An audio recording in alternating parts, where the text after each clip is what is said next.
I'm standing in my empty shipping room in the office that I've worked out of for the last 3 years.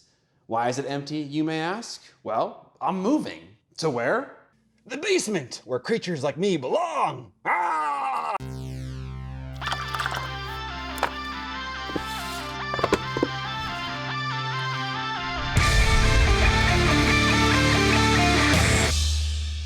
In this video, I want to explain to you why I'm moving and show you the new location where Miniac is going to be located.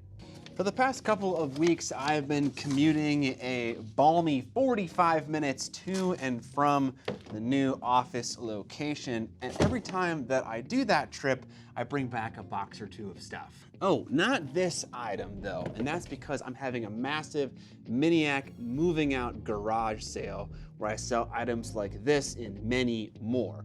More information on that later. Anyways, why am I moving out? Well, one of the original reasons that I got this office in the first place was work-life separation. And it turns out that was fake news, at least for me. This is not a complaint, but just reality. I sometimes work throughout the day, and it's not like I'm working endlessly, but I do little tasks, and not having my office or the things inside my office within arm's reach is really annoying. It makes what would be a small task that much more annoying if I have to commute to the office to do it, even if it is 10 minutes. That, and I am the most forgetful person in the world. Ask my wife how often I lose my phone. A lot. I just found a camera battery for the newest and greatest camera that I currently have in this bag of fake vegetation that I don't think I've touched in 3 years. How it got there, I have no idea. Is it Murphy's Law that states that whenever you try to move out of a place, it starts to rain? Yeah, I think so. What? Oh, come on, brother, get out of there. Do you know how often I've forgotten something at home or at the office and had to drive my sorry ass to and from? I can't take it anymore. More hobby goodies for the garage sale pile. So the first reason that I moved out is because I actually prefer my life and my work to be merged a little bit more. The second reason is because of a mindset shift. When I first moved into this office, I had delusions of grandeur. I wanted to grow my business and hire a bunch of employees and grow into other parts of the market, like live streaming the games that I want to play. And some of that is still true, but there is a massive hurdle that I don't want to overcome. I have zero interest in managing people. Don't get me wrong, I can handle a single remote editor. That feels more like a collaboration anyways. But when this office is full of people, it kind of feels a little invasive. Power stance! Come on! Oh shit, he's lifted the trash can! Come on, buddy! I can't be as much of an idiot on camera if there are people around who are trying to get genuine work done. I'm not sure if it's embarrassment or what, but something about having what feels like spectators kills some of the YouTubing magic for me. There's that and having to keep other people busy every single day. I can barely manage my own schedule, let alone 2 to 3 other people. The pile grows. The office has a lot of space in it, which made sense when I wanted to have some employees. And for some time, that was the case. But now that my goals have shifted, I just don't need all this space anymore. Which is why I'm moving my YouTube operation back into the basement of a house, albeit a bigger one this time. Actually, the main reason we bought a house was so I could move back, solve all the aforementioned problems, and save some money. It cost me about $2,300 a month to rent this place, so not only do I snip that expense, but I also get a little bit of tax credit back for working out of my house. Oh, wait, he's still, oh, dude, he's still. Dang, mission complete. It doesn't take a lot of real estate to run a successful mini painting channel. It's quite a lean operation. So let's take a look at some of that new real estate. Welcome to the basement.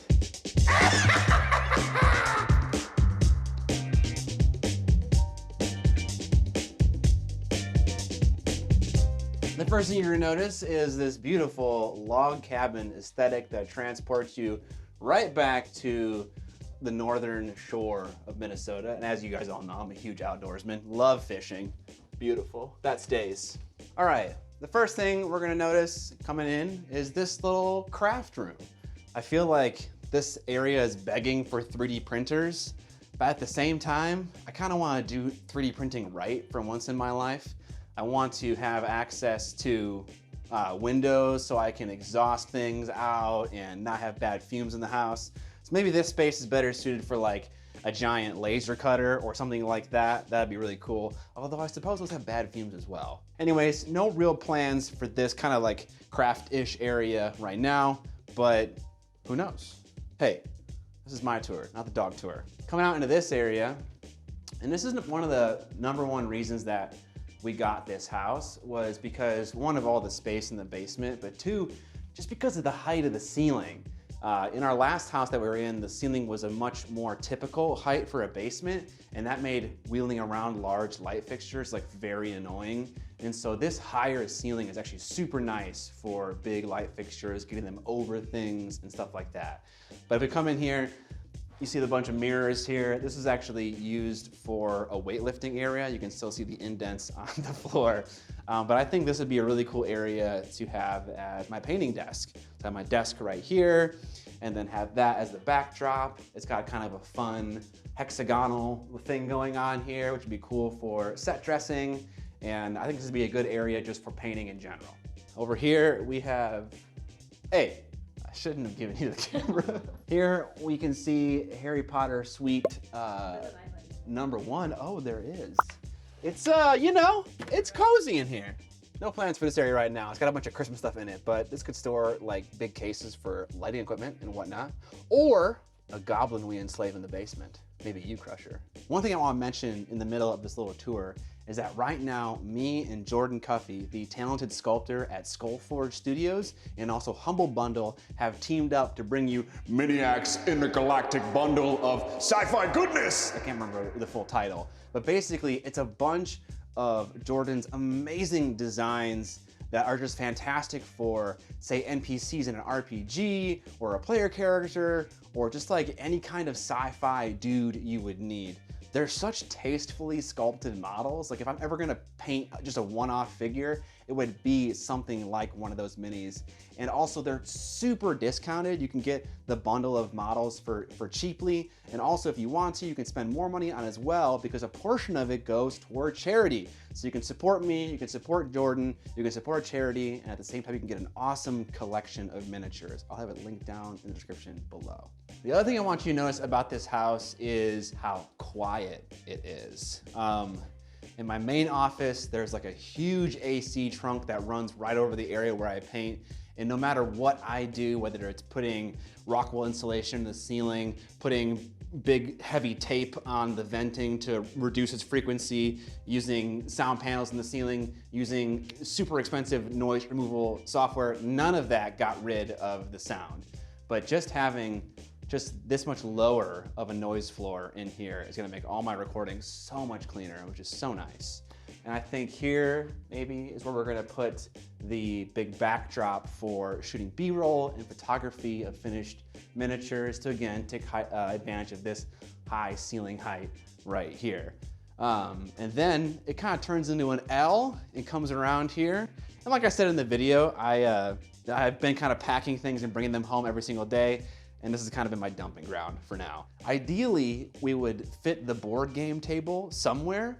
I have no idea if we can even get it down the stairs, but if we could, it would go somewhere right here, I believe, so we can keep playing games and whatnot.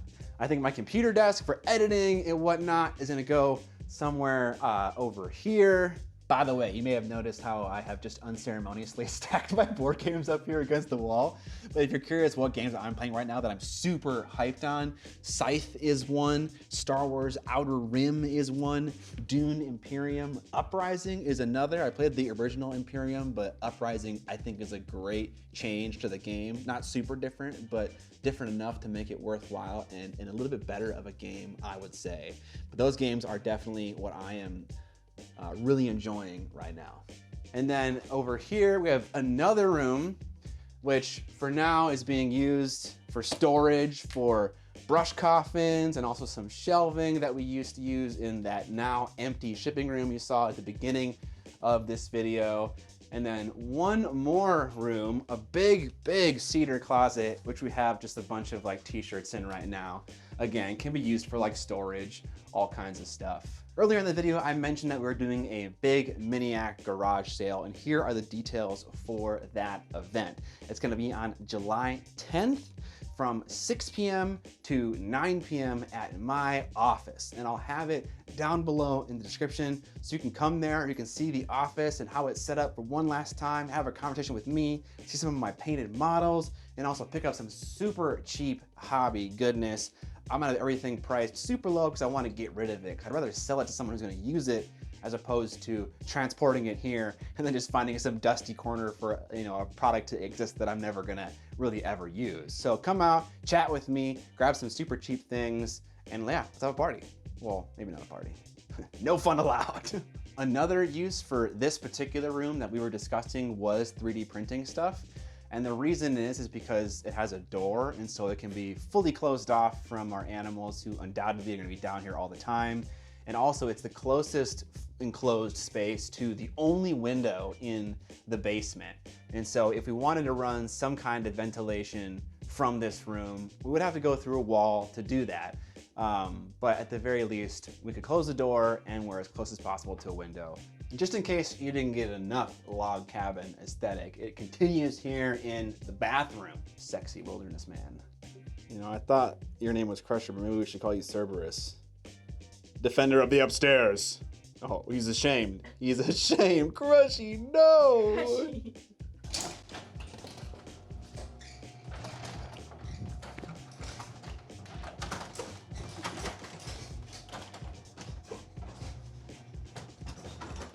I forgot one part. The last space I haven't showed you yet is actually the spot that my wife's gonna be shipping all of her stuff out of, and it is one half of a 2-car garage. Now, often garages have a lot of like weird smells in them from lawnmowers and snow blowers and a bunch of other things. And so we have a shed in the back car where we keep all those things.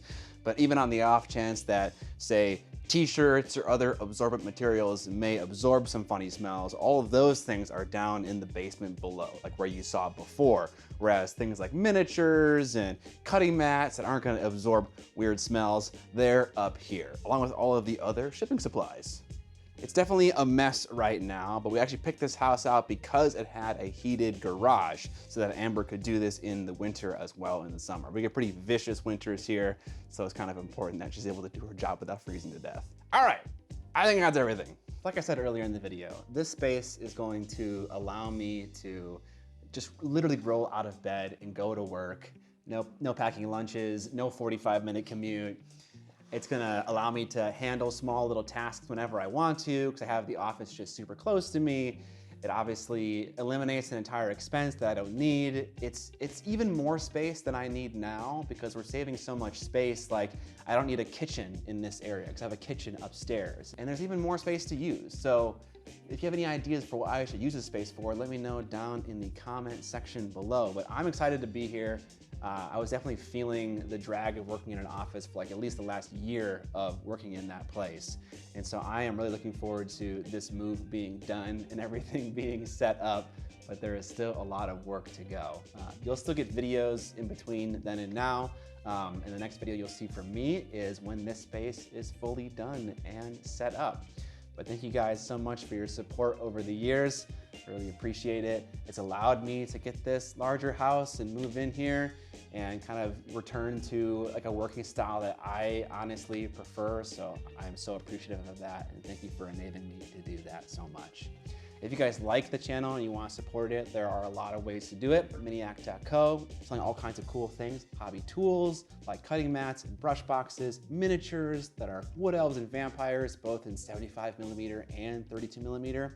And also big multi-hour long masterclass courses where you can learn the ins and outs of painting the box art for a large display model and all the techniques required to do that. It isn't just a paint through, it's a huge comprehensive educational experience from myself and also other teachers.